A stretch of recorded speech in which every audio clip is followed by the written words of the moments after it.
Bonjour à tous et à toutes et bienvenue à la lecture de la parole de Dieu. Donc nous en sommes toujours à Genèse. Donc aujourd'hui, ça sera le chapitre 45. Joseph se fait reconnaître par ses frères. Joseph ne pouvait plus se contenir devant tous ceux qui se tenaient auprès de lui. Il s'écria « Faites sortir tout le monde d'auprès de moi ». Et il ne resta personne avec Joseph quand il se fit reconnaître par ses frères. Il se mit à sangloter, les Égyptiens l'entendirent et la maisonnée du Pharaon l'entendit. Joseph dit à ses frères « Je suis Joseph, mon père, vit-il encore ?» Mais ses frères ne purent lui répondre car ils étaient épouvantés de se retrouver en face de lui.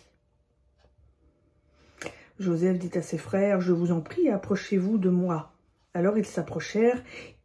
Il dit « Je suis Joseph, votre frère, que vous avez vendu pour être mené en Égypte.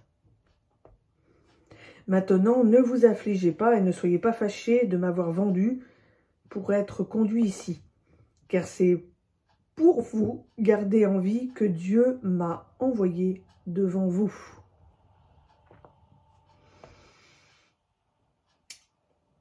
Voilà 2 ans qu'il y a la famine dans le pays.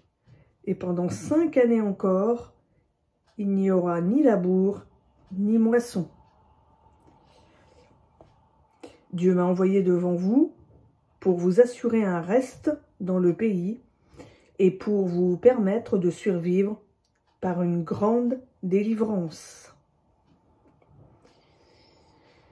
Maintenant donc, ce n'est pas vous qui m'avez envoyé ici, mais c'est Dieu. Il m'a établi père du Pharaon, seigneur de toute sa maison et gouverneur de tout le pays d'Égypte.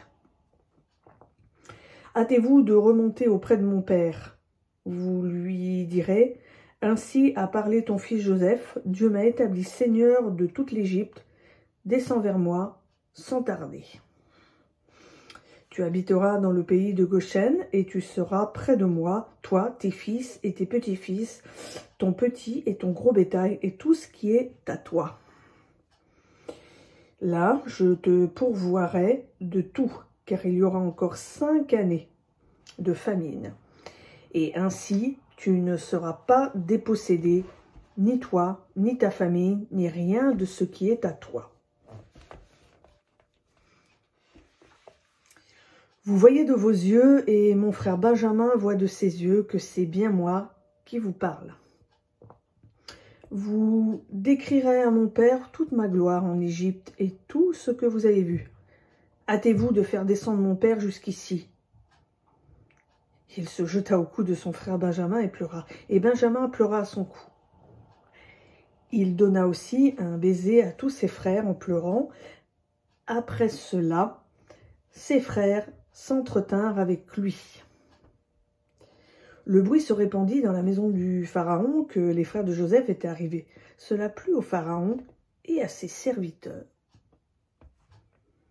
Le Pharaon dit à Joseph, « Dis à tes frères, faites ceci, chargez vos bêtes, partez, allez au pays de Canaan. Prenez votre père et vos familles et venez auprès de moi.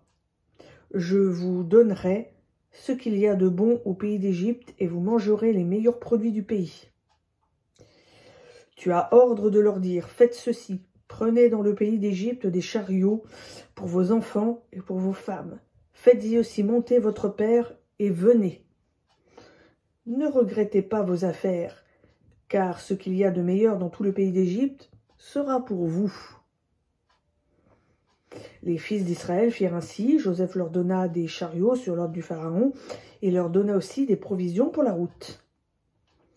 Il leur donna à tous des vêtements de rechange et il donna à Benjamin 300 pièces d'argent et 5 vêtements de rechange. Voici ce qu'il envoya à son père. 10 ânes chargés de ce qu'il y avait de meilleur en Égypte, 10 ânesses chargées de froment, de pain et de ravitaillement, à l'intention de son père pour la route. Puis il laissa partir ses frères qui s'en allèrent. Il leur dit, « Ne vous querellez pas en chemin. » Ils remontèrent d'Égypte et arrivèrent au pays de Canaan auprès de leur père Jacob. Ils lui déclarèrent, « Joseph vit encore, et même c'est lui qui gouverne tout le pays d'Égypte. » Mais le cœur de Jacob resta froid, parce qu'il ne les croyait pas. Ils lui répétèrent toutes les paroles que Jacob leur avait dites. Jacob vit les chariots que Joseph avait envoyés pour le transporter. C'est alors que l'esprit de leur père Jacob reprit vie. Israël dit, « C'est assez, mon fils Joseph vit encore, j'irai le voir avant de mourir. » Donc voilà, c'était Genèse chapitre 45. Je vous souhaite à tous et à toutes une bonne fin de matinée, une bonne journée et à bientôt sur Elolam.